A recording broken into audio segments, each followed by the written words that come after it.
FPGA dan aplikasinya. Karena waktu sudah menunjukkan pukul 13:02, kita mulai saja webinarnya. Untuk Pak Akvianto, dipersilahkan.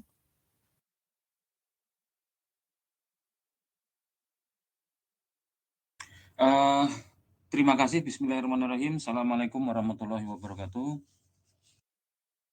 Selamat siang semuanya. Apakah bisa mendengar suara saya? Bisa dijawab melalui chat supaya kita bisa bersama-sama belajar. Silakan untuk konfirmasi apakah sudah bisa mendengar saya. Sekali lagi, Assalamualaikum warahmatullahi wabarakatuh. Bisa dijawab melalui chat, bisa dijawab salamnya melalui mic langsung. Silakan.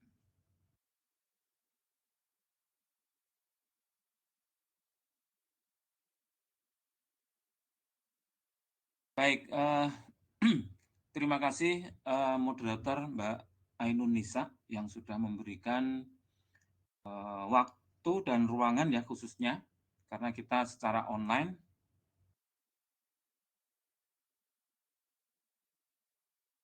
Kita akan membicarakan mengenai pengenalan FPGA ya, dan nanti di bagian belakang, bagian akhir kita akan melihat beberapa aplikasi, tren, nanti akan saya tayangkan beberapa video yang memang sebenarnya memberikan kita insight tentang FPGA application gitu ya, intinya itu. Untuk itu saya izin melakukan share ini dulu PowerPoint sebentar.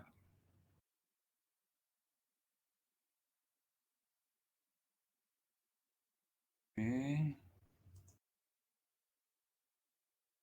Baik, ini saya sudah share PowerPoint saya. Bisa dilihat ya, teman-teman ya. Judulnya FPGA dan aplikasinya.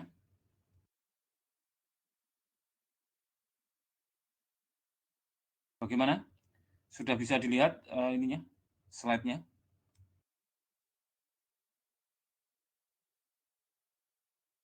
Oke, terima kasih Wilson, Mas Agus, Mas Mbak Sophia, Mbak Nur Hikmah, dan lain-lain. Oke, ini sudah tayang di sini, FPGA dan aplikasinya. Yang akan kita bicarakan dalam mungkin 1 jam lebih ya, saya akan pelan-pelan aja. Antara lain adalah apa toh itu FPGA, kemudian apa yang dimaksud ataupun apa yang terkait dengan sumber daya FPGA itu sendiri. Kemudian kita baru berbicara mengenai tools ya. Tools ini beberapa hardware maksud saya. Beberapa hardware baru nanti kita tuntaskan dengan beberapa aplikasi FPGA. Di sebelah kanan di sini ada buku yang diterbitkan Intel ya. Judulnya FPGA for Dummies ya. Sudah terbit dan saya pakai juga untuk kuliah ya. Hanya saja memang kalau untuk kuliah saya sudah punya slide tersendiri yang sudah saya buat sebelumnya. Baik teman-teman, saya memperkenalkan diri dulu. Nama saya ini Akvianto Eko Putra, berasal dari program studi elektronika dan instrumentasi, Lab Embedded System and Robotics, Departemen Ilmu Komputer dan Elektronika, Fakultas MIPA, Universitas Gadjah Mada, Yogyakarta. Nah, teman-teman bisa melihat di sini sebenarnya FPGA itu merupakan kependekan dari Field Programmable Gate Array ya. Singkatan panjangnya adalah Field Programmable Gate Array. Jadi bisa kemudian disebut sebagai, atau daripada terlalu panjang menyebut Field Programmable Gate Array, ini kemudian menggunakan singkatan FPGA. Nah, ini apa yang menjadikan dia unik ya, menjadikan dia berbeda dengan komponen elektronika lainnya, itu karena FPGA ini mirip dengan microcontroller, di mana microcontroller itu kan bisa kita program ya, bisa kita program untuk menjalankan atau mengerjakan tugas-tugas tertentu gitu ya, diprogram ya, bisa diprogram. Cuman kalau FPGA itu lebih tepatnya bukan di program, tapi dikonfigurasi. Dikonfigurasi ulang. Ya, karena sebenarnya FPGA itu secara singkat itu adalah IC yang kosong ya, kosong, hanya dia hanya berisi sumber daya yang berbagai macam sumber daya yang bisa kita gunakan untuk membuat dia gitu ya, membuat si FPGA ini menjadi apa yang disebut sebagai akselerator gitu ya, akselerator dari algoritma yang akan kita percepat. Kalau misalnya menggunakan software itu lambat, maka kalau kita menggunakan implementasi perangkat keras tentunya dia menjadi cepat. Sehingga FPGA di sini itu difungsikan atau digunakan sebagai akselerator suatu algoritma, ya, di mana implementasi algoritma ini dilakukan secara perangkat keras. Kemudian karena dia bisa dikonfigurasi ulang, seringkali juga digolongkan sebagai reconfigurable device, ya. Artinya piranti yang dapat dikonfigurasi ulang, reconfigurable devices ya, kalau itu jamak gitu ya. Jadi intinya itu teman-teman. Jadi yang perlu diperhatikan di sini kita berhadapan dengan IC yang belum ada isinya, ya, atau microcontroller ya, microcontroller yang kalau diibaratkan dengan microcontroller itu ya mirip ya, cuman tidak sama. Microcontroller itu sudah ada isinya, sudah ada periferalnya di dalam inside microcontroller itu ya. Kalau FPGA belum ada apa-apanya, jadi tapi dia sudah punya resource gitu, sudah punya internal resource atau sudah punya apa namanya sumber daya internal gitu ya. Nanti kita lihat sumber dayanya itu apa sih, nah, gitu ya. Nah ini yang perlu diperhatikan ya. Nah berarti hal utama ataupun hal yang menjadi kunci dari FPGA itu adalah ini ya, kata-kata programmable ini sendiri ya. Jadi kenapa ini menjadi utama? Karena kita itu ibarat punya IC kosong, belum ada isi bahkan fungsinya, yaitu bisa kita program ulang. Yang tadi lebih tepat dengan apa namanya istilah reconfigurable atau dapat dikonfigurasi ulang. Nah ini maka hal utama pada FPGA itu adalah field programmable gate array. Ya, nanti mungkin di awal-awal mungkin masih agak bingung teman-teman, enggak apa-apa, nanti ke belakang tambah bingung enggak ya. Maksudnya itu makin jelas, makin clear gitu ya, FPGA itu apa. Nah, sekarang karena tadi sifatnya ini ya, reconfigurable, isinya kosong, bisa kita implementasikan algoritma apapun yang selama itu bisa kita lakukan implementasi perangkat keras, algoritmanya tentu semuanya bisa.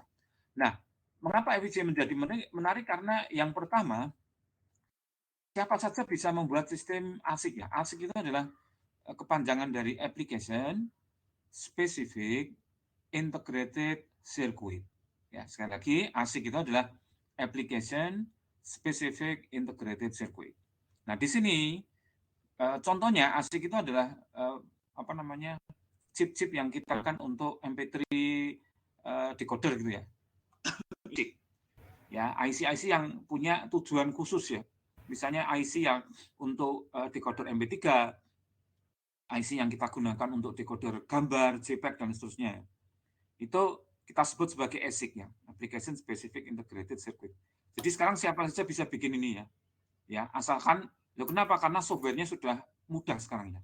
Softwarenya itu sudah jauh lebih mudah digunakan dibandingkan sekian tahun yang lalu. Terus kemudian sifatnya reconfiguration. Ya, reconfiguration itu dia bisa kita ganti fungsinya. Wah, ini artinya tidak terlalu signifikan akselerasinya, kita rubah saja ya. Kita rubah saja algoritmanya, mungkin kalau tadi hanya satu, sekarang sekalian ada dua algoritma yang kita jadikan satu, sehingga kita bisa membuat dua algoritma itu menjadi satu perangkat keras, sehingga yang tadinya hanya satu algoritma sekarang jadi dua algoritma yang diimplementasikan, artinya bisa direkonfigurasi ulang. Direkonfigurasi atau konfigurasi ulang. Ya. Jadi, dan konfigurasi ulang sebagian dari FPGA yang sedang berjalan itu juga dimungkinkan. Jadi OTF ya, on the fly. Jadi ketika alatnya jalan, sambil jalan kita juga bisa melakukan konfigurasi ulang. Kalau microcontroller nggak bisa, ya. Bahkan untuk mengganti program di microcontroller itu nggak mungkin. Yang sedang harus dihentikan dulu. Harus dihentikan dulu ketika dia sedang berjalan, baru kemudian kita update programnya ya, bukan rangkaian yang di dalam microcontroller. Kalau FPGA itu berarti rangkaian internal, rangkaian yang ada di dalam microcontroller. Rangkaian yang ada di dalam chip. Kalau microcontroller itu programnya, yang diubah itu programnya, bukan rangkaian internalnya. Jadi kalau misalnya microcontroller itu menggunakan 3 macam timer, padahal kita cuma 1, ya maka yang 2 mubazir. Ya, tapi ya mau gimana lagi, karena memang seperti itu microcontroller. Kalau misalnya kita menggunakan FPGA, maka tentu FPGA itu kita bisa bikin custom 1 timer aja. Ya, karena kita butuh 1 timer ya kita bikin 1 timer aja. Sehingga tidak akan boros ya, tidak akan mubazir karena kita membuatnya custom. Nah, itu bedanya microcontroller dengan FPGA. Ya. Oke, terus kemudian hal menarik lainnya adalah ini, Anda bisa lihat. FPGA itu sudah digunakan untuk European Mars Express Lander yang namanya British Beagle 2. Ya, nanti Anda bisa melihat di website ini sci.sa.int dan seterusnya di sini, dan juga digunakan untuk emulasi perangkat keras game jadul original Pac-Man. Ya, ada itu. Nah, sekarang sudah lebih dari sekedar bisa mengimplementasikan Pac-Man, ya, nanti kita lihat, dan juga dipakai untuk film Finding Nemo. Ya, untuk membantu prosesor grafis melakukan rendering ya, prosesor grafis melakukan rendering pada animasi Finding Nemo, sehingga bisa akselerasinya bisa cepat, sehingga produksi filmnya juga bisa menjadi lebih singkat dibandingkan kalau kita tidak menggunakan prosesor yang ataupun chip yang digunakan untuk akselerometer atau akselerator. Jadi intinya itu. Nah, ini contoh fully assembled and ready for sterilization pada tahun 2002. 2 of the 3 French bolt actuators are visible under the mounting fit ya. Ini dalamnya ada FPGA-nya untuk robot eksplorasi di Mars ya. Nanti bisa dilihat di PAWFM ini. Ini cuman memang chipnya ada di dalam. Saya hanya menemukan gambar ini ya. Oke ya.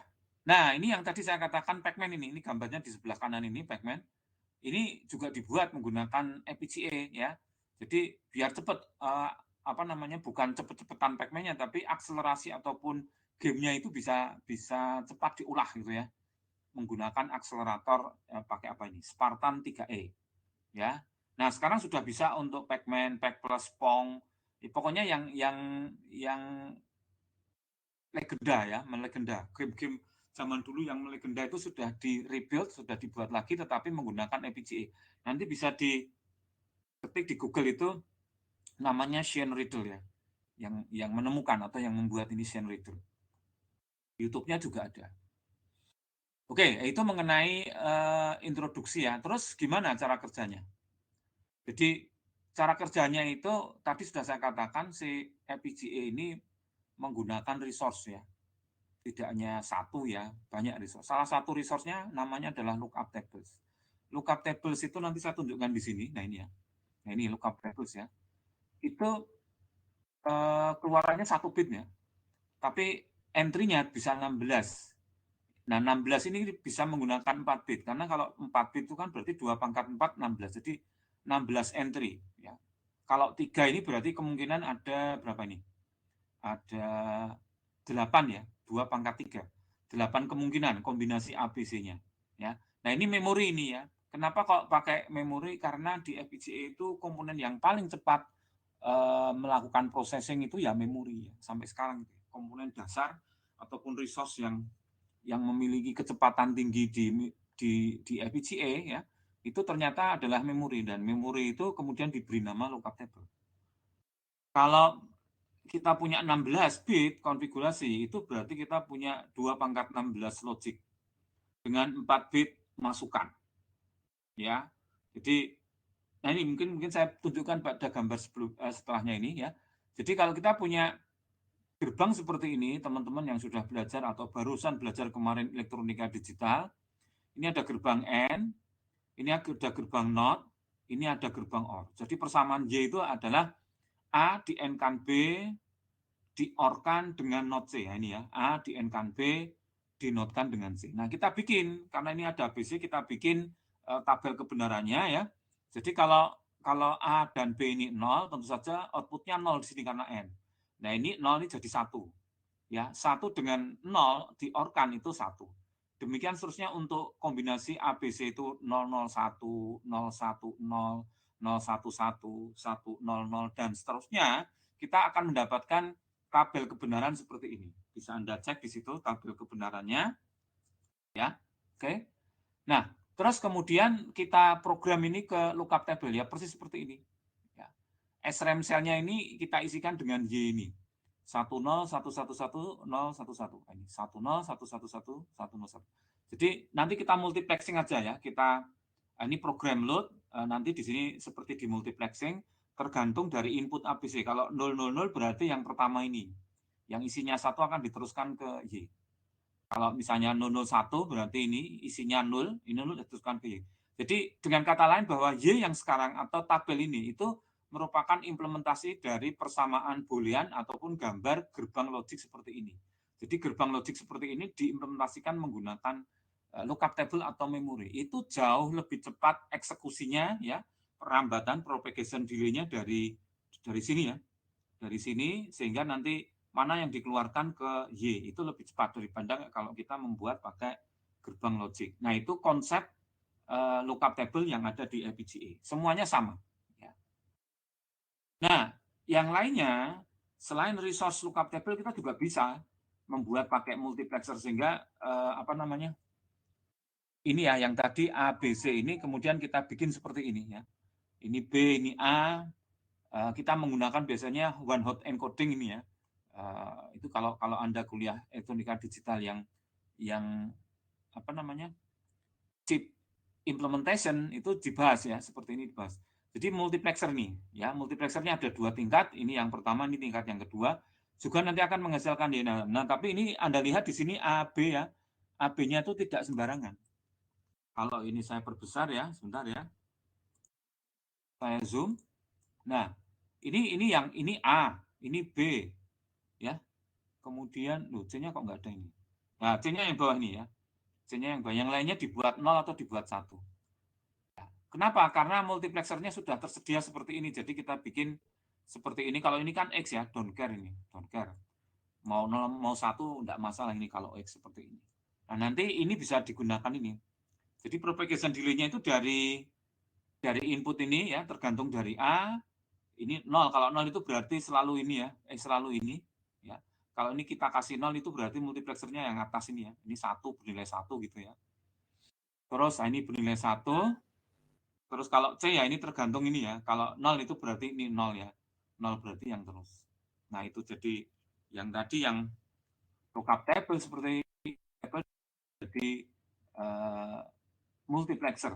Nah ini teknis banget ya. Teknis banget apa yang terjadi di dalam apa namanya FPGA. Nah kemudian ini adalah MUX versus load based logic block. Ya. Nah ini saya kira sambungan dari ini ya ini kan dibuat menjadi apa namanya tabel kebenaran tadi. Nah, kemudian ini transmission gate kita menggunakan SRAM cell ya. Transmission gate based load programming chain omitted for purpose of clarity. Jadi memang tidak diselenggarakan. Jadi kayak gini ya. Internalnya seperti ini. Nah, dengan demikian sebenarnya yang ada di dalam sumber daya FPGA itu salah satunya adalah CLB ya. CLB itu di dalamnya sudah ada seri tertentu itu 8, isinya 8 load gitu ya. Kemudian kalau mau dibikin untuk sequence electronics digital, ya berarti kita membutuhkan register. Ini sudah ada 8 flip flop. IOB ini input output, DCM ini untuk mengatur clock. Kalau program kita ini sequential, block RAM ini juga mirip dengan load ya. Multiplier sudah ada dedicated multiplier sangat mencukupi itu 18 kali 18. Ini kalau nggak salah seri 3000 Xilinx ya. 3000 kalau nggak salah ya. 3.000. Sekarang sudah enggak dibuat, sudah artinya sekarang sudah lebih dari ini angka-angkanya. Kemudian ada routing networks ya. Routing networks itu nanti saya jelaskan di dalam ini ya, di dalam si FPGA itu nanti bisa kita routing ya. Sebentar, di mana ini gambarnya? Oh, enggak ada ya, ya sudah. Jadi pokoknya per blok-blok ini nanti dihubungkan ya. Ada mekanisme untuk menghubungkan antara satu blok dengan blok yang lain sehingga terjadi rangkaian lengkap ya. Oke, ceritanya seperti itu. Nah, ini sekarang kita bikin perbedaan antara tabel perbedaan antara microcontroller dengan FPGA. Di working principle, microcontroller itu masih menggunakan software ya, pemrograman software ya untuk mengeksekusi instruksi. Ini kalau microcontroller. Jadi satu instruksi diikuti dengan instruksi instruction by instruction. Tapi kalau FPGA karena dia basisnya hardware, maka programnya menggunakan wiring ya. Programnya menggunakan wiring, kemudian fokusnya pada paralel ya. Eksekusi paralel. Kalau microcontroller eksekusinya serial atau sequential. Programming language-nya microcontroller pakai C, C++, ini pakai HDL. Pakai C juga bisa sekarang ya. FPGA itu dengan teknologi software yang sekarang ada, Anda bisa memprogram FPGA itu menggunakan bahasa C. Kalau Anda tidak tahu HDL ataupun Hardware Description Language, apakah itu VHDL atau Verilog, ini dua bahasa yang berbeda, maka Anda bisa menggunakan C atau C++ ya. Nah, maka hasil atau alatnya, kalau ini kan sintesis, kalau ini karena menggunakan C++ untuk memprogram FPGA, namanya adalah High Level Synthesis. Kalau ini sekedar sintesis. Kemudian processing power-nya itu time limited, kalau ini space limited. Ya, time limited itu eksekusinya bergantung pada siklus ya, siklus daya prosesor. Tapi kalau ini bergantung pada logic yang dibutuhkan. Ya. Komponen yang dibutuhkan. Support components, all necessary components are embedded on a single IC. Ini microcontroller, jadi timer, terus apa lagi ya, macam-macam itu ya. ADC itu sudah ada dalam satu chip. Kalau ini masih harus membutuhkan eksternal komponen. Walaupun sekarang sudah ada, nanti saya tunjukkan, sudah ada teknologi yang menyatukan ini semua, kemudian disebut sebagai System on Chip atau SoC ya, pada satu single solution. Ceritanya seperti itu. Nah, kemudian ini adalah flow-nya, design flow. Saya mulai dari atas ya, teman-teman bisa lihat di sini. Kita semuanya mengawali dengan design entry ya. Nah, design entry itu bisa menggunakan namanya HDL. Ya, Hardware Description Language, bisa berupa VHDL, bisa berupa Verilog. Nah, ini nanti akan menghasilkan, kalau kita sintesis akan menghasilkan register transfer level, bisa kita simulasikan ya. Di sini bisa kita simulasikan. Nah, kalau ini simulasinya sudah benar ya, maka kita bisa melakukan synthesize ya. Synthesize nanti akan menghasilkan HDL gate functional. Nah, di HDL gate functional kita juga bisa melakukan simulasi, tapi bukan RTL lagi, tapi fungsional atau timing ya. Timing simulation ya, RTL. Ini agak kasar kalau ini ideal banget ini. RTL simulation itu ideal banget. Kalau functional simulation itu nanti sudah terlihat delay-nya, terlihat propagation-nya, dan seterusnya. Kalau ini sudah oke, diterima, kita baru bisa melakukan sintesis lebih lanjut, yaitu place and route ya. Place and route itu maksudnya kita mengkonfigurasi chip FPGA-nya itu kebutuhan dari sumber daya dan routingnya menyambung antara satu blok dengan blok yang lain. Nanti dia akan menghasilkan SDF gate timing dan HDL gate timing. Nanti kita bisa melakukan simulasi yang terakhir ini, yaitu sudah gate level simulation, jadi sudah mirip dengan aslinya. Kalau ini diterima, kita sudah bisa memprogram FPGA-nya. Jadi ceritanya seperti itu. Nah, kalau kita lihat, jadi FPGA design flow ini sebenarnya agak agak detail, tapi ini saya ambilkan gambar yang lebih sederhana aja, karena toh sama prosesnya mulai dari design entry, sintesis, place and route, dan programming. Oke, nah idealnya seperti ini.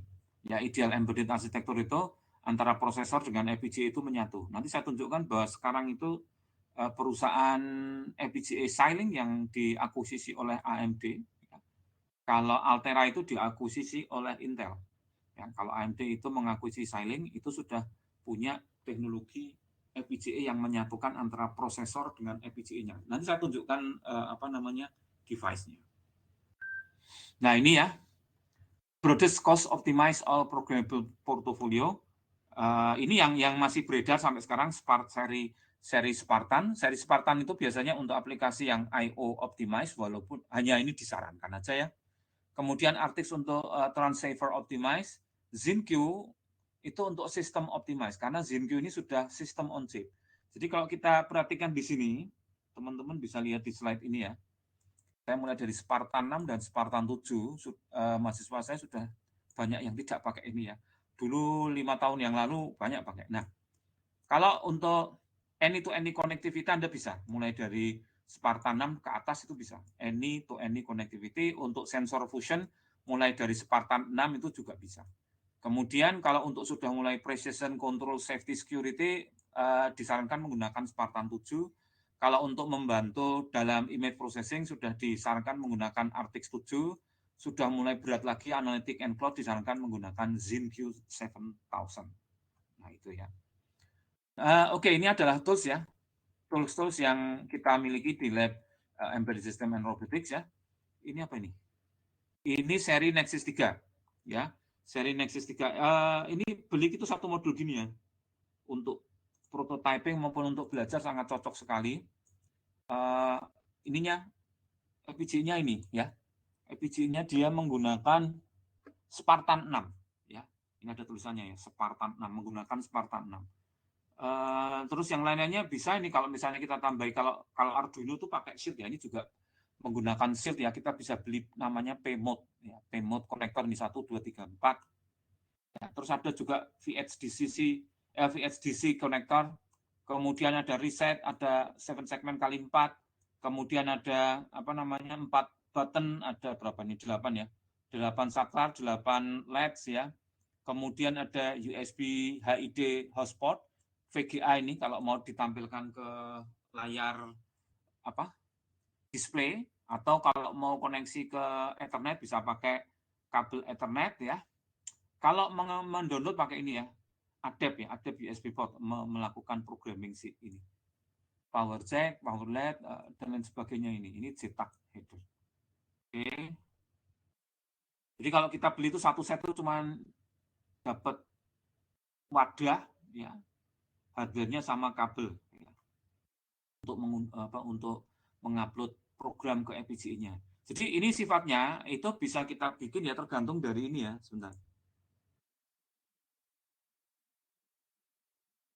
Nah, tergantung dari Nah, ini ya modenya ini.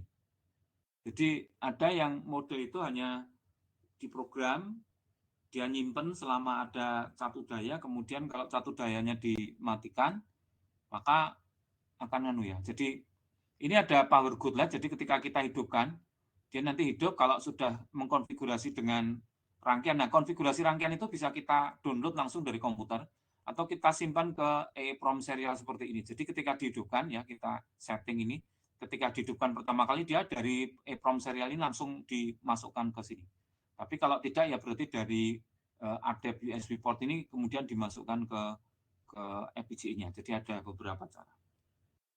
Ini Nexus 4 ya, Nexus 4 ini yang kompatibel dengan Arduino karena dia punya shield Arduino ya.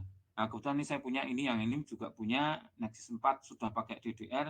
Jumlah 7 segmennya jadi ada 8, yang tadinya 4, kemudian dia ada 16 LED, 16 switch, saklar dan sebagainya, ada DDR. Caranya sama ini ya, P-mode-nya juga ada di sini 1 2 3 4 5, bisa kita manfaatkan. Kalau Anda beli ya cuman ini dapat ini sudah sangat cukup ya. Karena software dan sebagainya, petunjuknya itu semua bisa diunduh. Ini yang RT7 ya, yang tadi saya katakan dia sudah bisa mensupport shield dari Arduino, kita pasang di sini ya, RT7. Terus ini juga kalau kita lihat bisa untuk Ethernet ya. Kemudian ini untuk P-mode ya, kalau misalnya kita menggunakan P-mode, ya ini USB flash-nya ini Quad SPI flash ya, untuk menyimpan. Jadi ketika kita mode langsung di sini, ya maka nanti langsung masuk ke RT7 ya, menggunakan ini Oh ini push buttonnya nggak banyak, saklarnya juga 4 ya. Nah ini ada tombol reset ya dan sebagainya ini. Ada 4 LED dan semuanya RGB ya. RGB itu berarti ini satu ini red, green, blue. Jadi ada 3 kaki nih ya, dihubungkan ke 3 kaki masing-masing. Nah ini kalau Anda mau beli lumayan terjangkau ini. Ini kalau nggak salah 700-an ya, 700.000 menggunakan Altera apa namanya? Cyclone ya, Altera Cyclone ini. Cyclone 10 ya, Cyclone 10 di situ tertulis ya, sudah terlihat. Tapi ini Altera, bukan Xilinx. Terus ini ada microcontrollernya SEM21 ya. Oh ini ya, SEM21, terus ini FPGA memorinya, FPGA-nya bisa dihubungkan ke layar menggunakan micro HDMI, kemudian untuk kamera menggunakan MIPI kamera, ini ada WiFi-nya, ada resetnya. Ini ya. Nah, ini apa namanya? Diagram bloknya seperti ini. Nah, ini kalau ini sudah jadi satu ya. Sudah jadi satu modul, tapi kalau sudah mau pengen yang ini yang seri lain Altera Cyclone 4 ya, ada di sini, harganya juga hampir sama ini ya. Nah, ini yang lebih mahal lagi menggunakan Altera juga dari Cyclone. Jadi yang dari yang Xilinx juga bikin, yang Altera juga bikin. Nah, tren sekarang itu jadi satu ini, ya. Tren yang sekarang FPGA-nya jadi satu, itu seperti yang ditunjukkan. Nah, ini ya. Jadi kalau sekarang itu jadi satu gini, kalau kita lihat, kita perhatikan ya. Nah, ini ya. Ini bisa ini Modbus ini. Nah, ini Modbus ini sekarang banyak dipakai di industri ya, untuk industri ya. Bus industri ya. Bus industri, terus di situ juga ada HDMI controllernya. Kalau Anda mau masang ke mana? Ke display monitor gitu ya. Terus yang lainnya ada ini, ada USB, Ethernet, pokoknya lengkap gitu ya. Jadi sekarang nggak ada yang tidak lengkap ini, WiFi, Bluetooth, Zigbee ya. Nah ini touchscreen controller juga ada. Jadi ini dari FPGA plus MCU, sebentar ya, saya tunjukkan yang ini. Oh yang ini. Nah ini ya. Ini sekarang jadi satu ini, ya. Xilinx ZenQ 7000. Nah ini ya. Jadi satu ini bagian yang abu-abu ini namanya PS ataupun processing system, yang kuning ini adalah PL. Ya, menyatu. Jadi FPGA-nya sendiri ada di bagian kuning karena ini sudah untuk prosesor dual Cortex A9, ini yang seri ya. Xilinx ZenQ 7000. Kemudian untuk berkomunikasi ada bridge-nya di sini ya. Anda perhatikan ada bridge yang hitam-hitam ini ya. Nah, ini ya. Bridge ini untuk berkomunikasi dengan bagian FPGA-nya. Jadi bisa dibayangkan sekarang saya bikin akselerator FPGA di sini, tetapi di sini juga ada prosesor, sehingga programmingnya cuma mengirim data dari prosesor ini ke akselerator, nanti kalau sudah selesai dikembalikan lagi. Ya, detailnya ada di sebelah kanan ini, ya. Detail dari ininya ada di sebelah kanan. Nah, ini boardnya namanya Zaibo. Sekarang sudah Zaibo 7, ya. Zaibo 7, harganya ya 2 jutaan lebih ya. Kemudian kalau ini harganya hampir beli motor satu dapat ini. Ya, Open Spark ya. Hanya dipakai, saya punya ini cuma dipakai oleh mahasiswa S3 saya, itu cuma sekali, sekarang nganggur ini, belum saya pakai lagi. Ini Open Spark Evaluation Platform ini ya, menggunakan Virtex 5. Jadi dulu kita dibelikan dari lab itu 25 juta atau sekian itu. Nah, ini yang digunakan kalau untuk mesin-mesin apa namanya? Kriptografi. Ini ada perusahaan di Jerman namanya Riviera, itu masang lebih dari satu. Biasanya kelipatan 2 pangkat N ya. 2, 4, 8 gitu ya. FPGA-nya serinya adalah LX150, dan kita bisa mendistribusikan pekerjaan ke seluruh akselerometer, jadi jauh lebih cepat. Nah, ini untuk kriptografi tingkat kompleksitasnya tinggi, membutuhkan waktu yang lebih lama, ini pakai ini ya. Ya, alhamdulillah ini dulu saya pernah memberikan pelatihan dan mencoba di alatnya ini sendiri ya. Lembaganya pemerintah mana ya saya classified aja dulu. Jadi saya memberikan pelatihan di salah satu lembaga pemerintahan yang dia harus menggunakan ini untuk apa namanya pekerjaan ya, operasional lembaga pemerintahan tersebut. Nah, saya beruntung sekali karena diberi kesempatan belajar dulu baru kemudian memberikan pelatihan itu ya. Saya belajarnya harus saya percepat ya. Saya datang sehari sebelumnya itu ya, saya percepat setengah hari sebelumnya, terus hari berikutnya baru pelatihan. Tapi saya sudah menangkap idenya ya, di mana di sini tuh konsepnya Anda bisa bayangkan kalau satu FPGA ini untuk akselerator, kalau saya punya 16 atau mungkin 32 ya, maka banyak sekali itu ya. Banyak sekali apa namanya? FPGA-nya, sehingga bisa kita bayangkan gitu ya, bisa kita bayangkan bagaimana akselerasi itu bekerja ya. Nah itu ya. Oke, nah sekarang saya tunjukkan video dari YouTube saya ya, sebentar ya, demo untuk Nexus 4. Nah semoga bisa disaksikan.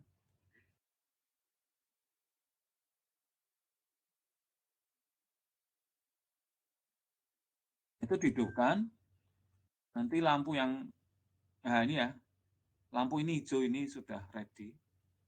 Kemudian dia melakukan testing 7 segment sambil menampilkan di display ya, seperti itu displaynya. Dan karena dia punya sensor itu punya sensor accelerometer, jadi kalau saya goyang-goyangkan boardnya, dia juga titiknya berubah-ubah ya. Oh itu terjadi koneksinya agak potol sedikit. Nah itu seperti itu ya. Itu menggunakan Nexus 4 yang tipe non DDR ya. Jadi bisa dibayangkan itu semua dijalankan melalui FPGA yang ada di tengah itu ya. RGB LED-nya, nah itu RGB LED-nya ditunjukkan di situ ya, warnanya red, green, blue-nya, termasuk tadi untuk accelerometer-nya. Oke. Nah, sekarang kita lihat di sini ya. Kita lihat di sini target aplikasinya itu kayak gini loh. Ya. Target aplikasinya itu bisa untuk macam-macam itu ya.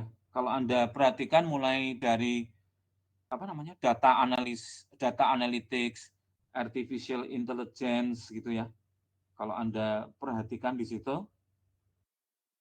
Kemudian ada video transcoding, cyber security, financial acceleration maupun genomics ya. Jadi di situ menggunakan berbagai macam target aplikasi ya. Jadi Anda bisa bayangkan kalau, nah misalnya ini ya, cyber security itu setahu saya, karena saya juga belajar ini, algoritmenya itu begitu kompleks gitu ya.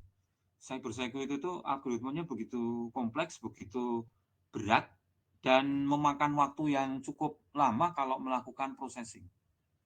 Ya. Sehingga cyber security ini sekarang sudah seperti yang dikerjakan oleh mahasiswa saya itu sudah mulai kita tarik beberapa algoritma itu ke FPGA gitu ya, ceritanya gitu ya. Oke, coba sebentar saya tarikan dulu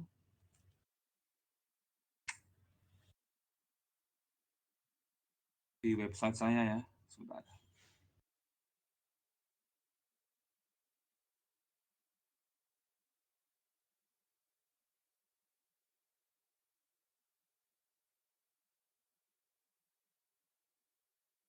Nah, ini saya masuk di website saya di bagian karya ilmiah ya. Jadi kalau diklik tuh nanti munculnya gini ya. Kalau buku-buku saya ini kalau diklik beda lagi ya. Saya coba yang ini karena mau bicara FPGA. Saya belum pernah buat buku FPGA. Jadi kalau di sini itu teman-teman kalau mau belajar dari paper saya, sebentar ini masih lungker-lungker gini ya. Mungkin belum sampai bawah itu ya.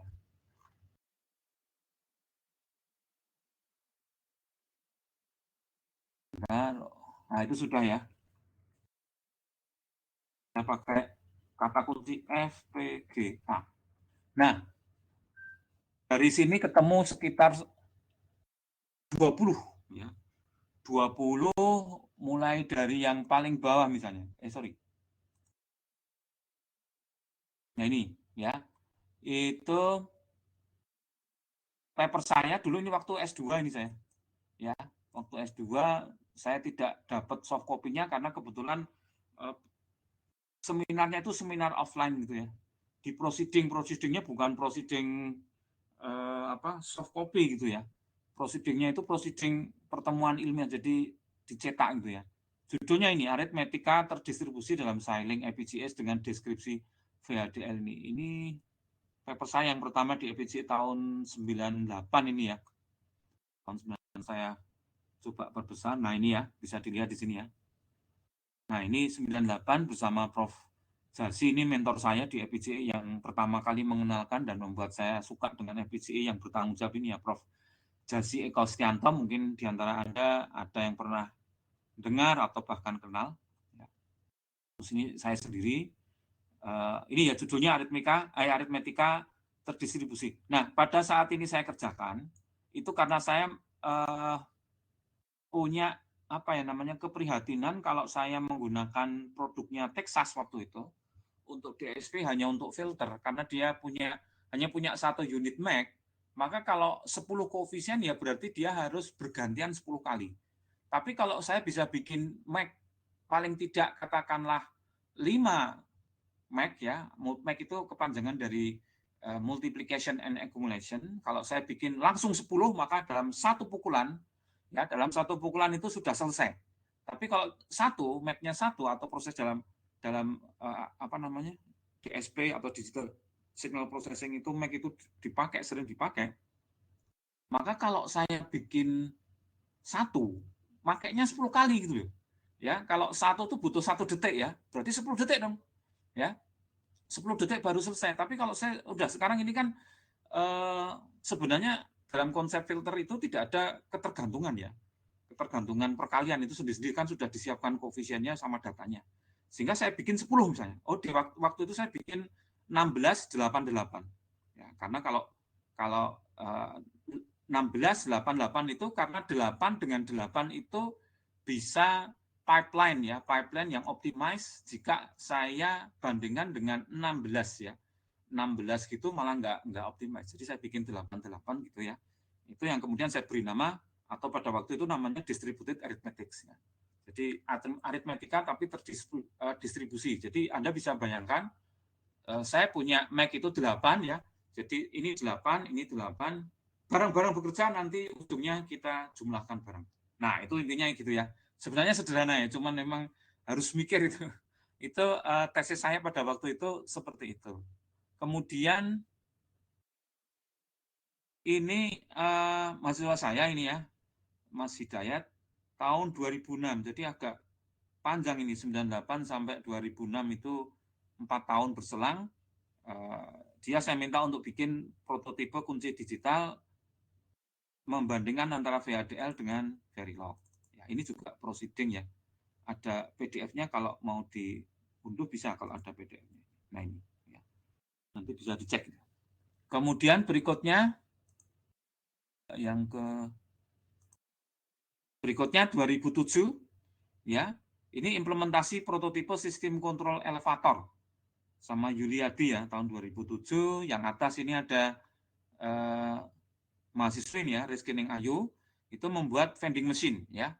Kalau vending machine maka implementasinya menggunakan finite state ya, state machine. Kemudian ada lagi, nah ini ya, prototipe pengatur lampu lalu lintas ya, sama Ardiansyah Jaya ini, mahasiswa saya juga, ini juga mahasiswa saya, menggunakan Altera ya, Kemudian ada lagi 2008, saudara Fajri ini membuat, nah ini awal, kemudian sebelum ada ZinQ, saya sudah mencoba membuat purwarupa mikroprosesor berbasis FPGA Altera ya, dengan deskripsi VHDL itu.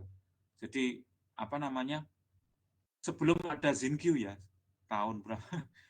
2008 itu ya, 14 tahun yang lalu itu. Saya sudah bikin, sama mahasiswa saya sudah bikin mikroprosesor ya. Nah, itu ya, yang tadi saya sebutkan 2020 itu. Jadi ya selisih lama sekali ya, 12 tahun baru muncul itu. Kita sudah bikin mikroprosesor pakai FPGA. Kemudian ini pengendali motor servo ya, pakai VHDL sama Mas Taufik di sini. Kemudian ada summary ini floating point, karena floating point itu penting, 2009. Kemudian 2011 ada penghilang, ya, sistem penghilang donor sama Mas Susap ini, Susap Nur Azhar ya, tahun 2011. Kemudian ini FFT sama Budi Santoso ini ya, implementasi FFT 16 titik pada FPGA menggunakan, ini masih Altera, karena dulu kita kan kalau selling itu terlalu mahal, sekarang bersaing harganya. Terus ini ada yang tadi mahasiswa saya ini ya, tahun 2012 ini, dia membuat satu chapter ya, satu chapter desain sistem fault tolerance berbasis FPGA untuk satelit mikro pada onboard komputer. Nanti saya tunjukkan. Contohnya, ini apa ini? Oh, ini yang sama Matila ya. Alien Shooter bikin video game ya, video game. Jadi kita itu tahun 2012 coba kita bikin, bisa, ternyata alhamdulillah bisa ya. Game shooter ya, bukan Pac-Man. Kalau Pac-Man tadi ya. Kemudian ini ada sistem pengaturan kecepatan DC ya, tahun 2013. Kemudian ini untuk yang baru nih 2015 ini kolega saya ini dosen di Elin juga, Mbak Nia namanya ya. Ini S2-nya bersama saya, tesis, ini tesisnya ini judulnya Perwarupa Perangkat Keras. Sini sudah masuk kita tahun-tahun ini sudah masuk untuk membuat apa namanya akselerator untuk algoritma ya. Akselerator untuk algoritma berbasis FPGA. Oke, sekarang dia sedang S3 juga sama mengerjakan lanjutannya. Kemudian ini yang baru 2019 sudah ada proceedingnya, Anda bisa mengakses di UI ini ya. Yang satu bercerita tentang Montgomery Modular ya, ini masih kripto. Yang satunya sudah AI, ya ini sudah AI ya, 2019 ini sudah AI, High Level Synthesis of Backpropagation Artificial Neural Networks Algorithm on FPGA. Ini di ECST semua. Kemudian ya saya kira itu ya. Yang lain-lainnya kan ini nanti kembali ke anu lagi. Nah ini yang terakhir ini. Nah sekarang saya sedang menyelesaikan paper baru juga tentang FPGA. Ya semoga kalau itu terbit ya nanti akan mengisi yang di tahun paling tidak 2022 ini. Yang tahun 2022 ini sementara 3 ini ya, tapi tidak atau bukan tentang FPGA, tapi masih terkait misalnya dengan cyber security, kemudian untuk yang bekerja sama dengan salah satu kolega saya yang telah selesai PhD dari Korea, namanya Mas Aziz di sini, judulnya ini. Ya. Oke. Saya kembali ke slide ya. Nah, kita kembali ke slide di sini, teman-teman sudah bisa punya gambaran ya. Jadi tadi saya masuk di akselerator itu ya, akselerator, dan yang terakhir untuk artificial intelligence accelerator bisa juga untuk financial proses ya, untuk melakukan prediksi saham dan sebagainya menggunakan akselerator. Kemudian yang banyak dipakai untuk data analytics maupun video transcoding. Sebentar, untuk video transcoding ini atau video data analitik ya, atau data analitik ini kan misalnya dipakai untuk mobil-mobil listrik, mobil-mobil self-driving, itu dia pakai ini ya. Tapi tidak online, karena kalau online nanti yang disalahkan justru harusnya bukan FPGA-nya, karena sinyalnya nggak ada, itu gawat. Jadi saya jangan dianggap bahwa mobil-mobil listrik itu akan terkoneksi dengan internet selamanya gitu ya. Tidak seperti itu cara kerjanya. Cara kerjanya itu dia masih menggunakan local data processing gitu loh. Ceritanya seperti itu. Terus kemudian ada genomics, ini kebetulan kita punya satu dosen yang baru saja pulang dari Jepang, sudah 2 tahun yang lalu mungkin ya. Itu genomics ya, namanya Bu Afia Hayati PhD, itu dari lulusan Jepang, genomics, dan kita sudah mencoba ya, tapi belum ketemu berdiskusi untuk bagaimana mengimplementasikan 1-2 algoritma dulu ke FPGA terkait dengan genomics ini ya. Masing-masing punya kesibukan, jadi sampai sekarang belum sempat bertemu untuk membicarakan secara detail ini ya, saya dengan kolega saya tersebut. Oke, jadi ini target aplikasinya ini. Kemudian ada kelebihan, kelemahan atau pros dan cons. antara FPGA untuk AI. Jadi di sini dari segi fleksibilitas bisa dilihat ya. Nah, oke, saya mulai dari sini. Ini kelebihan yang di sebelah kiri ini kelebihannya, yang ini kekurangannya. Yang pertama dia punya kelebihan flexibility, artinya fleksibel. FPGA dapat di reprogram ya, tergantung dari final goal. Nah, ini fleksibel dia, bisa diubah-ubah. Ya, dengan cara yang lebih cepat dibandingkan microcontroller. Kemudian dia bisa mengurangi latensi. Latensi itu keterlambatan. Ya, karena ini implementasi hardware. FPGA will surprise you with its ability to process large amount of data in real time gitu loh. Ya, contohnya ini. Kemudian ini mengapa dia bisa mendekrease latensi karena dia paralel. Ya, konsep kerjanya paralel karena dia perangkat keras, dan sekarang kita nggak usah khawatir karena banyak produk FPGA itu sudah memiliki energi efisiensi ya dengan low power consumption.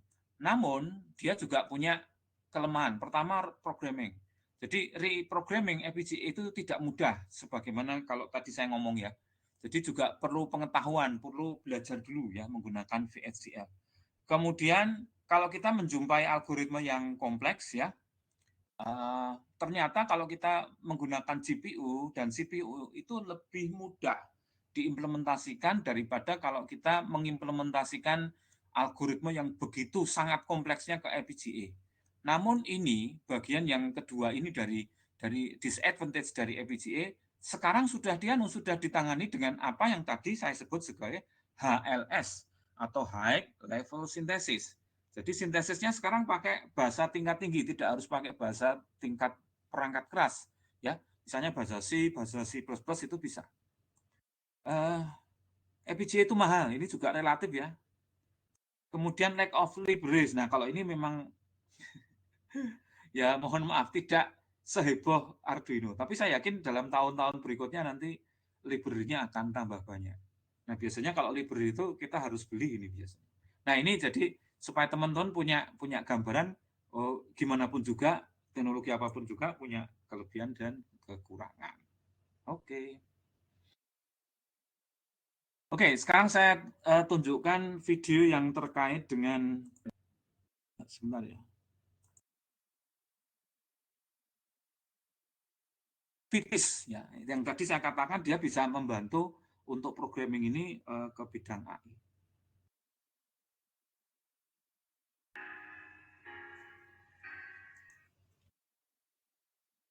Saya Pak.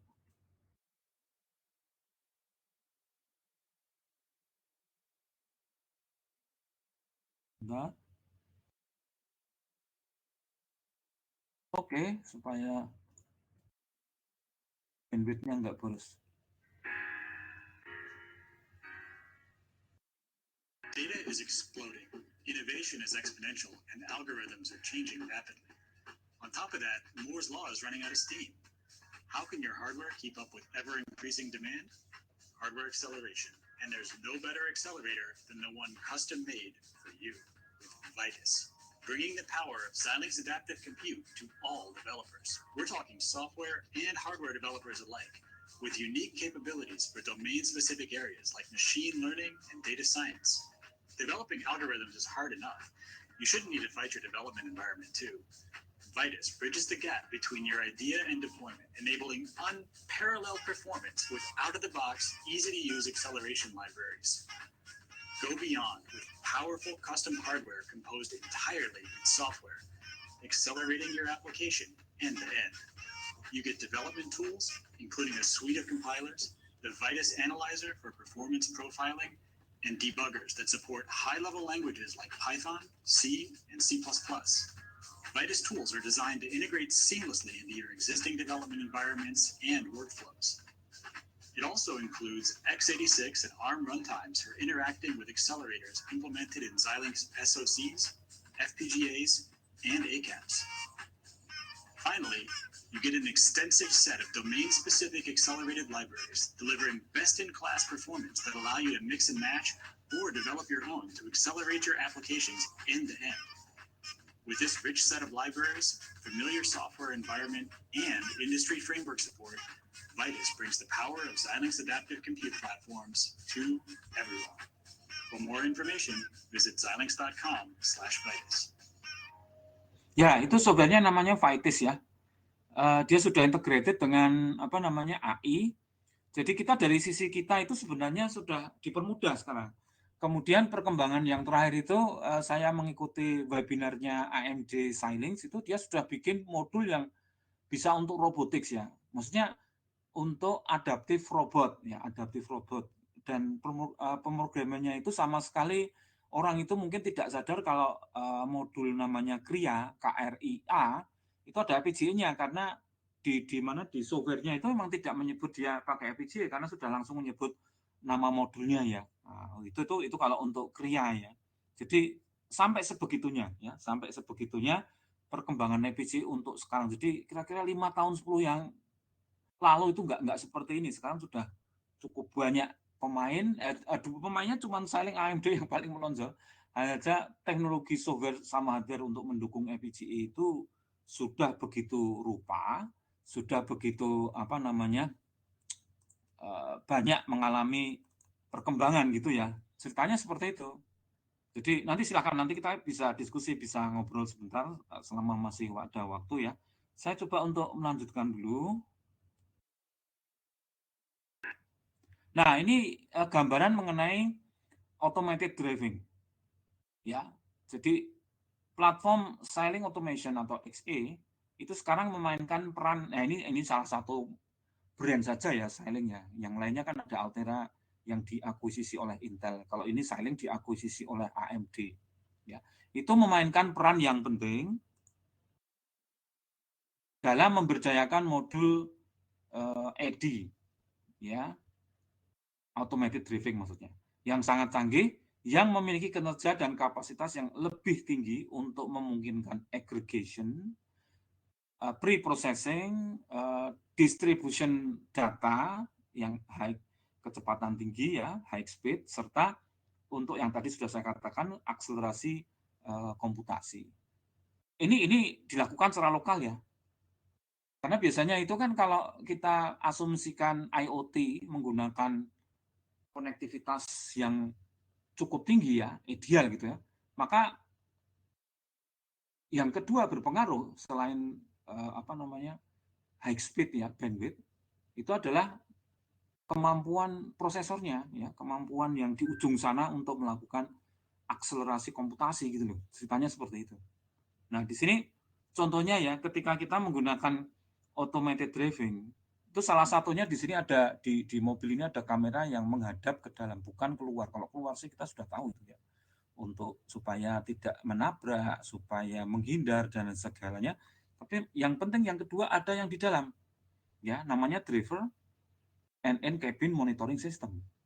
Nah, sistem pemantauan pengemudi atau driving monitoring system itu akan secara aktif seperti gambar di sini memantau status ataupun memantau mendeteksi gitu ya, lebih tepatnya mendeteksi si pengemudi ini perhatiannya gimana. Ya, keterlibatan mengemudi secara real time, harus secara real time, nggak boleh tidak. Nah, Kak, jawaban untuk real time processing ya, dan ada sensor yang juga cepat, itu berarti dia memerlukan platform komputasi yang tidak hanya sekedar adaptif tapi cepat. Ya. Jadi misalnya ngantuk dan sebagainya itu ini harus diambil alih kalau mengantuk atau mungkin apapun yang di sini ya, nanti kan bisa bekerja sama dengan orang psikologi untuk menentukan tindakan apa ya yang harus dilakukan ketika sopir itu marah-marah misalnya, atau sopir itu sedih dan sebagainya. Nah ini ya, akselerator perangkat keras platform XA yang tadi saya katakan ZenQ 7000 dan ZQ Ultra Scale plus MPSoC. Tadi yang sudah saya tunjukkan yang ZenQ 7000 itu kalau digabungkan akan menjadikan perangkat lunak aplikasinya secara efisien dan cepat sebenarnya mendeteksi dan menganalisis pose dan orientasi kepala ini. Ya. Pose dan orientasi kepala. Kelopak mata, tatapan mata, emosi, perhatian, kacamata hitam, shawl, masker wajah, dan seterusnya.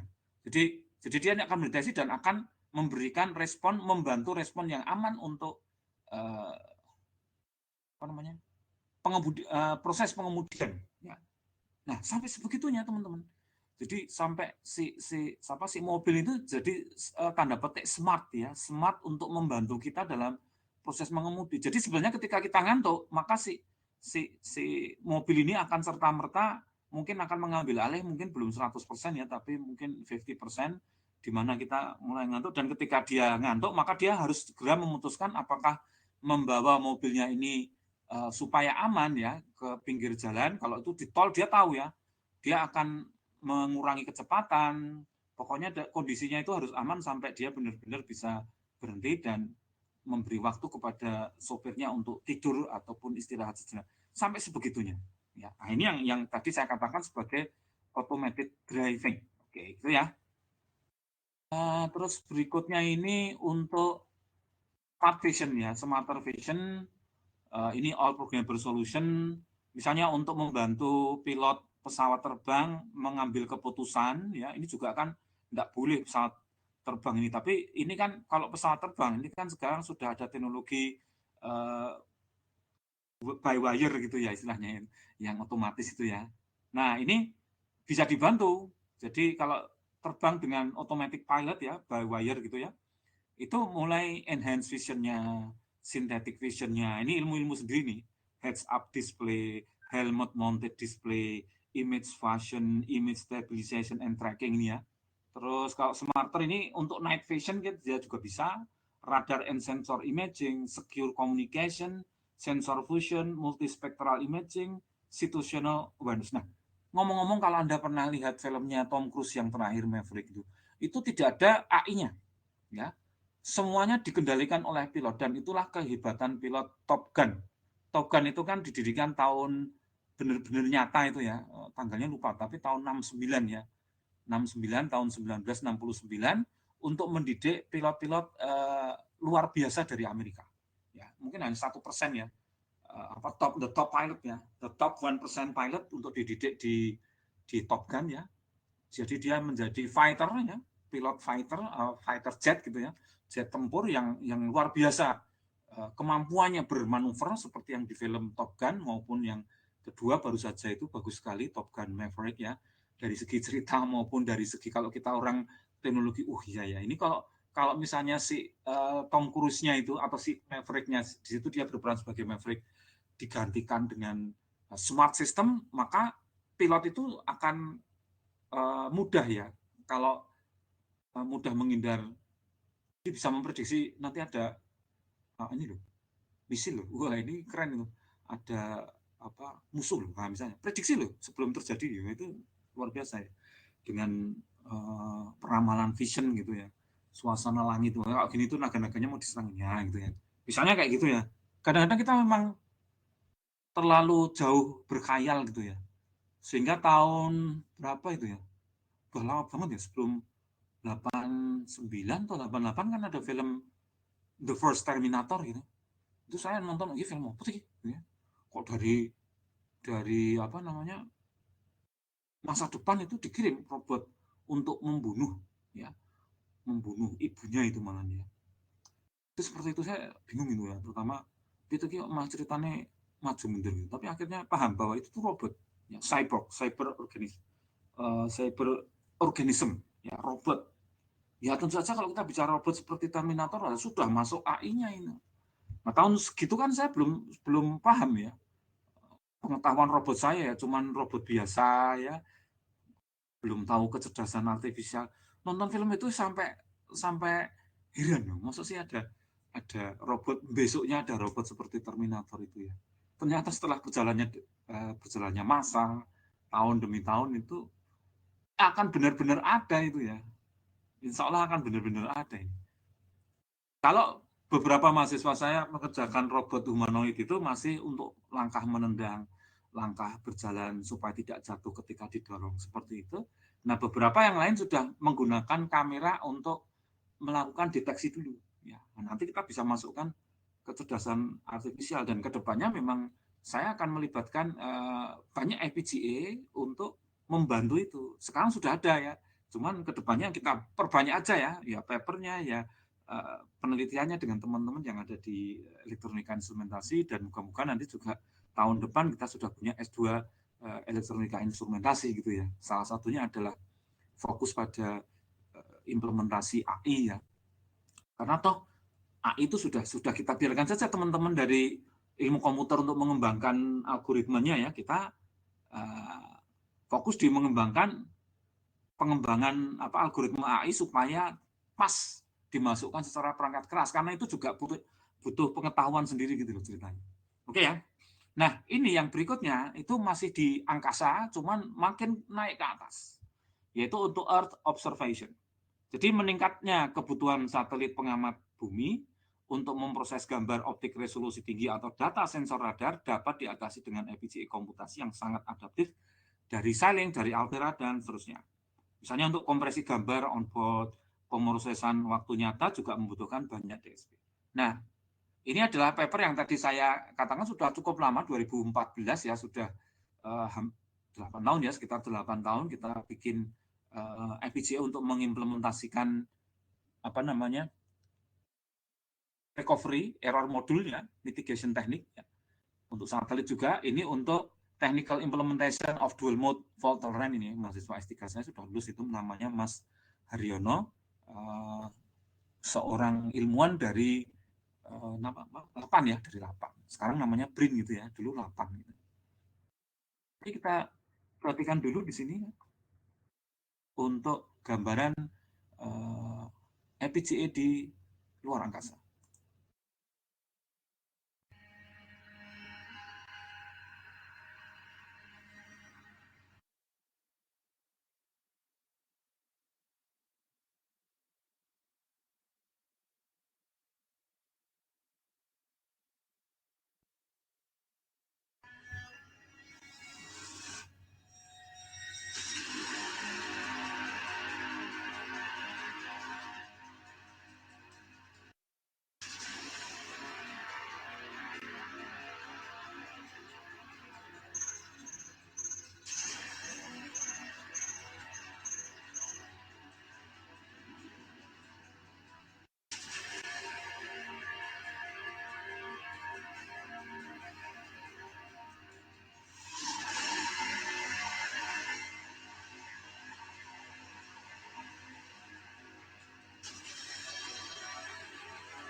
Nah, oke ya.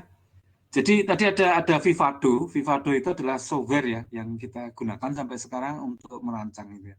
Jadi gambarannya sampai situ menggunakan Kintex. Saya sendiri juga belum punya modul untuk Kintex karena memang harganya cukup mahal, karena memang itu sudah dispesifikasikan bisa, maksudnya dispesifikasikan bisa untuk aplikasi satelit yang kita pasang di orbit, di mana kita tahu kalau di orbit itu radiasi kosmiknya begitu rupa ya, sehingga dikatakan klaim dari AMD Xilinx ini kan robust gitu ya, Kintex itu robust, tapi ya kita harus buktikan ya. Itu biasanya kita coba cari-cari paper, kita cari-cari video-video yang bisa menjelaskan itu.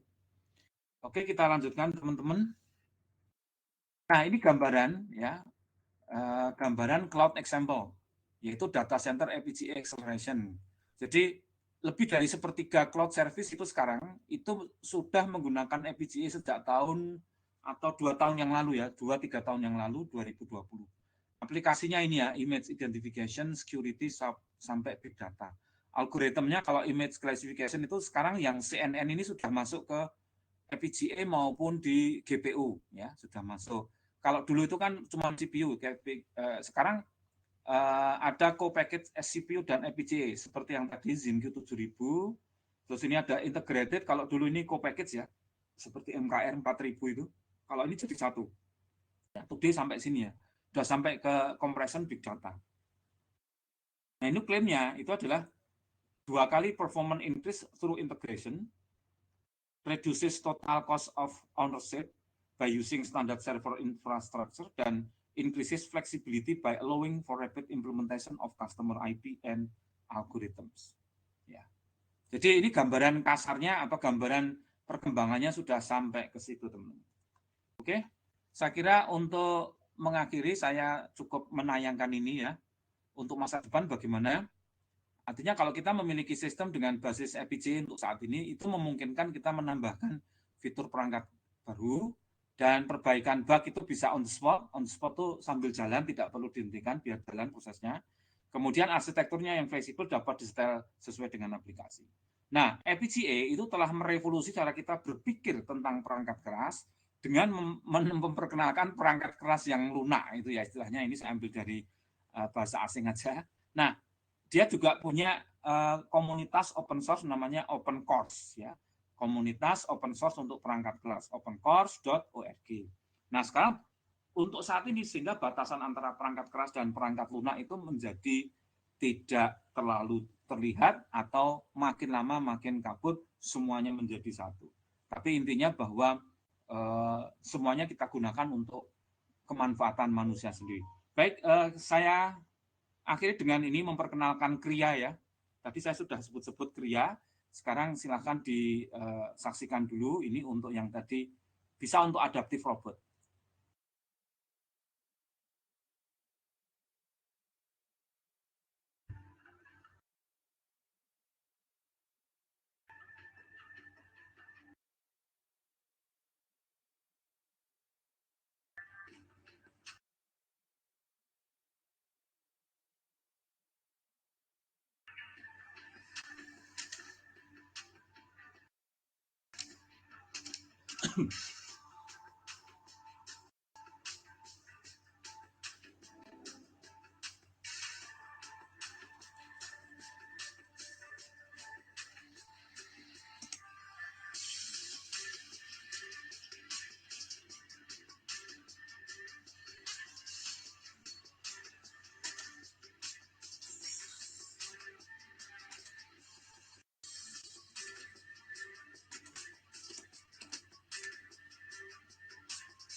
Ya oke, itu mengenai Kria. Sebagai akhir ya, sepertinya sudah selesai ini. Terima kasih untuk perhatiannya. Ya, saya kembalikan ke Mbak Ainun Nisa sebagai moderator ya. Terima kasih. Assalamualaikum warahmatullahi wabarakatuh. Baik, terima kasih banyak Pak Fianto atas materi yang sudah disampaikan. Sebelum kita akhiri, apakah dari teman-teman ada yang ingin bertanya?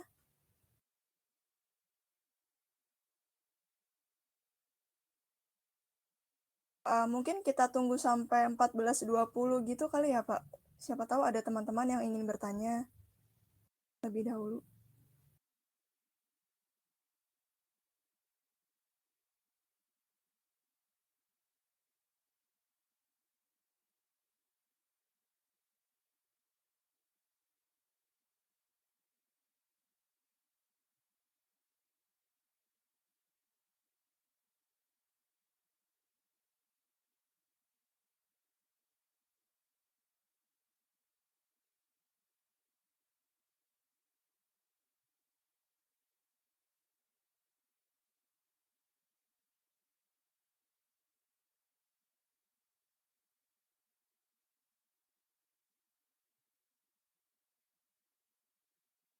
Gambarannya seperti itu. Untuk FPGA mungkin kalau ada pertanyaan bisa dituliskan di public chat ataupun mic, tapi kalau tidak saya mengucapkan banyak terima kasih atas atensi perhatiannya gitu ya. Nanti bisa berkunjung ke website saya ya. Ini saya tulis di chat. Itu kumpulan dari paper saya di situ ya.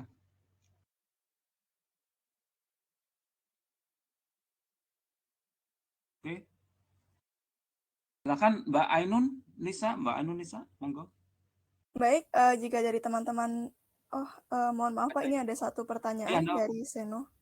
Silakan, Seno, apakah ingin on mic atau saya sampaikan saja mungkin ya Pak. Jadi pertanyaannya adalah secara umum untuk FPGA ini terdiri dari elemen apa saja? Gitu Pak. Silakan Pak Fianto untuk dijawab. Terima kasih. Ini elemennya tadi sudah saya tunjukkan. Ini sekarang saya menuju ke slide saya. Sebentar. Ini elemennya ini aja. Ini ya. Ini elemen intinya. Ada CLB, ada IOB, ada DCM, ada block RAM dalam satu FPGA ya. Jumlahnya bisa lebih dari, kalau misalnya kita menggunakan FPGA yang seri sekarang, itu satu FPGA bisa lebih dari 8, bisa 32, bisa 64 gitu ya. Apalagi register flip-flopnya bisa banyak sekali. Nah, ini yang dimaksud ini satu CLB ya. Satu CLB misalnya ada 32, registernya juga ada 32. Nah, CLB-nya di FPGA itu bisa lebih dari satu.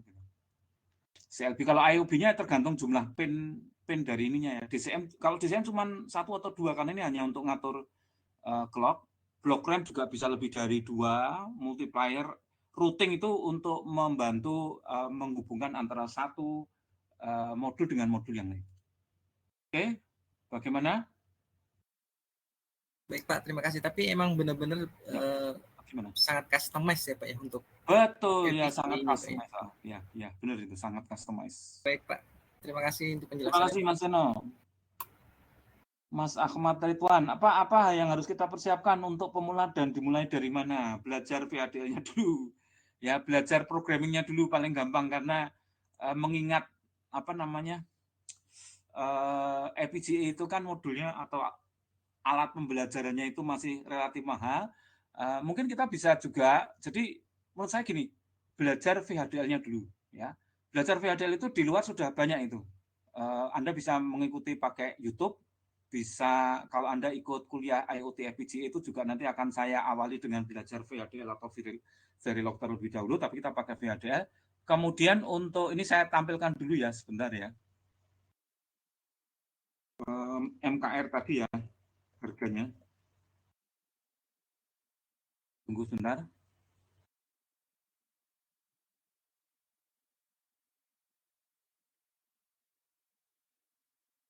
MKR 2000.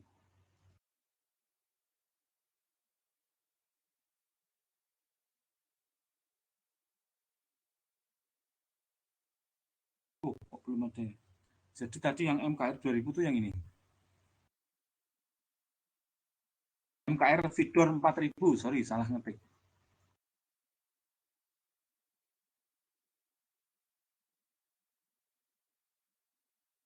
Oh, nggak ada ya.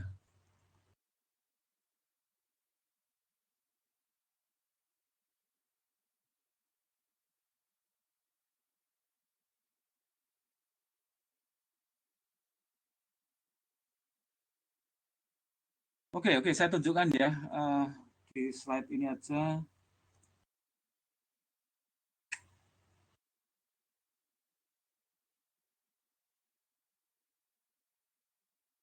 Nah, ini MKR Vidor 4000 berapa itu 450. Ya, ini ada yang lebih murah gitu ya. Di arrow.com gitu ya. Di Tokopedia 1 jutaan ini. Di Tokopedia 1.092.000 ini. Nah, ini ada yang murah ini ya, 490 itu di Bukalapak, di Tokopedia 1 jutaan lebih ini, di Bukalapak 490.000. Kemudian ini yang MKR ya, yang MKR Vidor 4.000 ya. Yang ini tadi. MKR Vidor 1.300.000 ya. Bukan MKR Zero, sorry salah itu, MKR Vidor. Dulu saya beli di rekanan itu kurang dari 1 juta. Ya. Dulu di rekanan ini 1 juta. Tuku 1.375.000.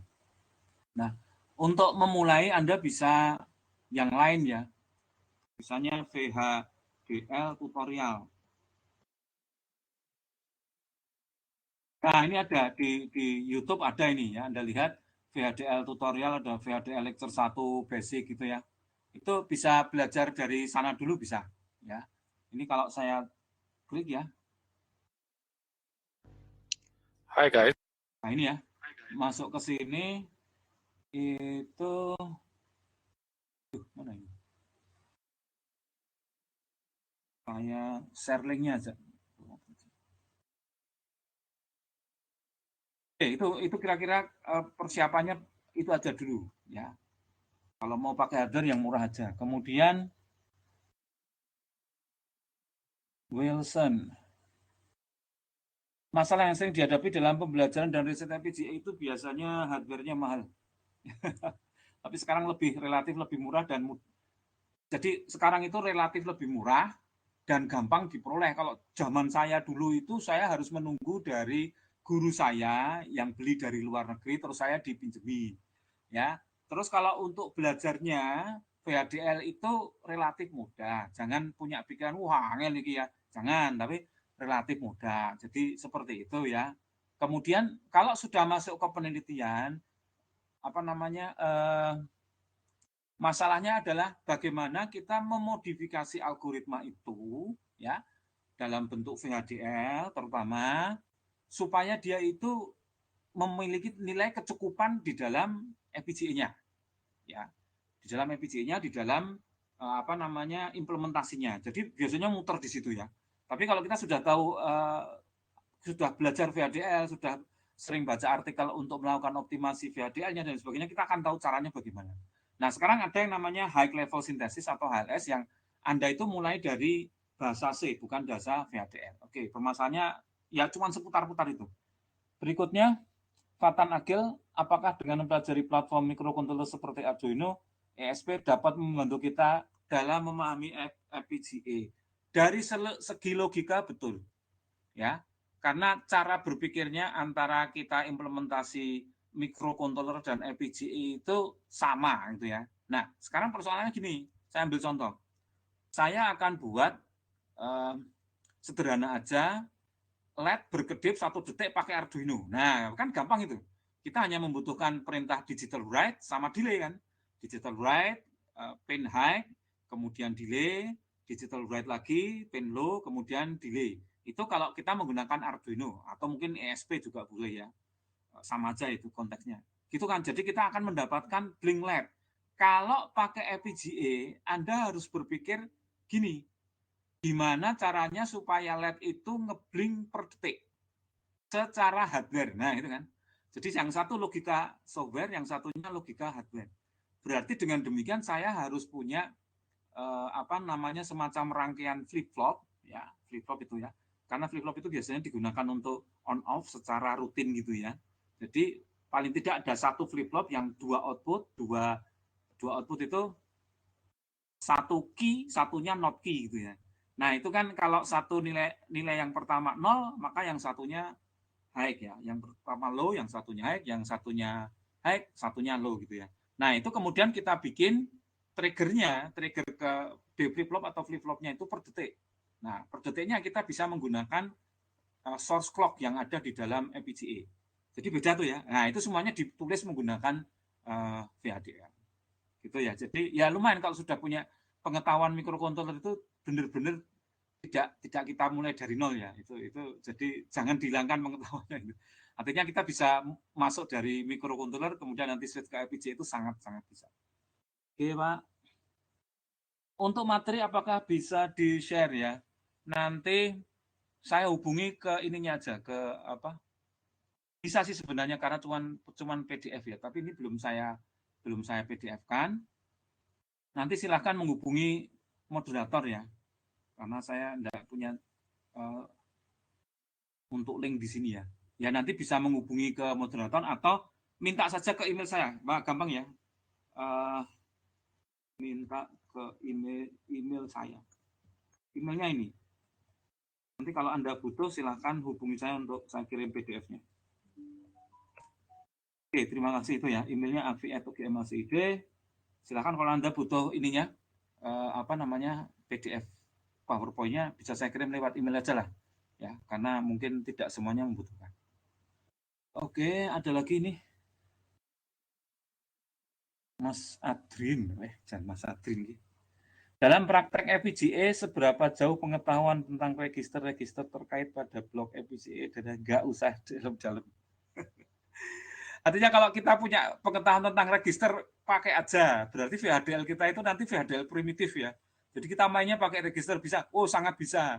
Karena VHDL itu bisa kita tulis mulai dari abstraksi yang paling primitif, yaitu gerbang hitam, misalnya J sama dengan A, NB, OR C, XOR apa gitu, itu bisa pakai gerbang, pakai register itu nanti pakai apa namanya flip flop gitu juga bisa. Flip flop kan cuma if toh, if ada clock maka nanti outputnya kalau misalnya di flip flop maka outputnya adalah D gitu ya. Jadi sangat membantu itu biasanya untuk optimize kalau kita tahu tentang pengetahuan register. Apa tools pemrograman yang free dan dapat ada itu? Namanya Vivado ya. Saya tulis di sini namanya Vivado. Nanti pakai lisensi yang free. Nah, ya, ini lengkap ini. Kalau ini spesifik Xilinx, tapi kalau misalnya kita ingin pakai simulator untuk VHDL-nya, itu ada itu ya. Saya tuliskan dulu. Itu pakai program digital juga punya.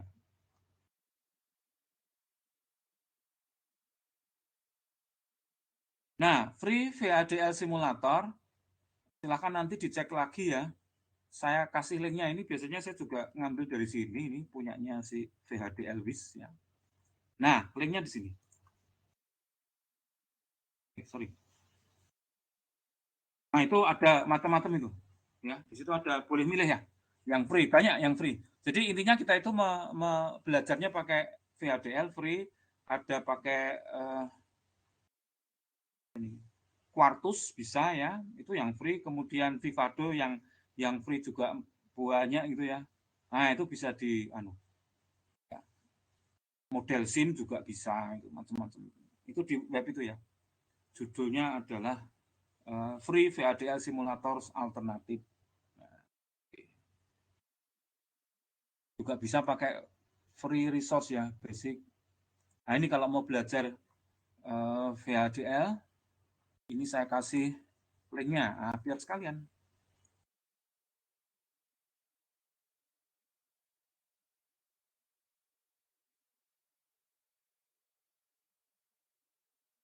Nah, itu ya. Mungkin kalau suatu ketika mungkin mau saya buat yang versi bahasa Indonesia bisa itu. Ada artikelnya, ada YouTube-nya itu ya. Belum sempat ya. Oke, terima kasih. Saya kembalikan ke Mbak Nisa, moderator. Baik, karena sepertinya sudah tidak ada pertanyaan lagi, terima kasih banyak untuk Pak Akvianto atas ilmu yang diberikan pada siang hari ini, dan terima kasih banyak juga untuk teman-teman yang sudah hadir. Semoga banyak memperoleh manfaat dari ilmu yang dipaparkan hari ini. Saya tutup pembelajaran tamu hari ini. Kurang lebihnya mohon maaf. Wassalamualaikum warahmatullahi wabarakatuh. Waalaikumsalam warahmatullahi wabarakatuh.